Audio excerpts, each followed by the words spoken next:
இந்த மதத்தை அந்த மதத்தை பேசியிருக்கான்றதை தாண்டி எந்த மதத்தையும் யாரும் பேசிவிடக்கூடாது, மத ரீதியாக யாரையும் காயப்படுத்தக்கூடாது என்பதை வந்து முதல்ல புரிஞ்சுக்கணும்.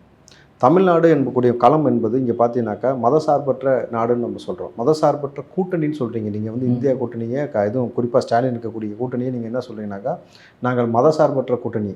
ஆனால் அவ்வளவு அநாகரிகத்தையும் திமுக மட்டும் தான் செஞ்சுக்கிட்டு இருக்கு. தம்பி நீங்கள் பொது வழியில் மக்கள்கிட்ட போயிட்டு அநாகரிகமாக பேசக்கூடிய கட்சி எதுவும் கேட்டு பாருங்கள், கண்ணை மூட்டு டக்குன்னு திமுகன்னு சொல்லுவான். அநாகரிகமான பேச்சாளர்கள் யாருன்னு சொல்லி கேட்டிங்கனாக்கா அங்கே தான் டஃப்பே இருக்கும் காம்படிஷன். சிவாஜி கிருஷ்ணமூர்த்தி, ஆர்எஸ் பாரதியா, இந்த பக்கம் ராசாவா, பொன்முடியா, இந்த பக்கம் துரைமுருகனா, இந்த மாதிரி பல இடர்பாடுகள் இருக்கும். அந்த காம்படிஷனுக்குள்ளே உதயநிதி அப்பப்போக்கு வந்துட்டு வர போவாப்புல.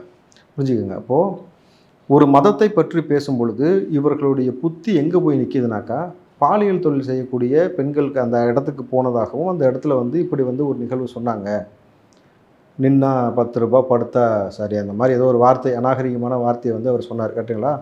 அப்போது இந்த நின்னா ஒரு ரேட்டு படுத்தா ஒரு ரேட்டு அப்படின்னு சொல்லக்கூடிய இந்த நபர்கள் கிட்டத்தட்ட விபச்சாரியின் வீட்டிற்கு பாலியல் தொழில் செய்யக்கூடிய நபருடைய வீட்டிற்கு சென்று விட்டு கொடுத்த காசையும் எக்ஸ்ட்ரா புடிங்கிட்டு வந்த கதையெல்லாம் உங்களுக்கு தெரியுமா? புக்கில் எழுதப்பட்டிருக்கிறது சொல்லியிருக்காங்க சார்.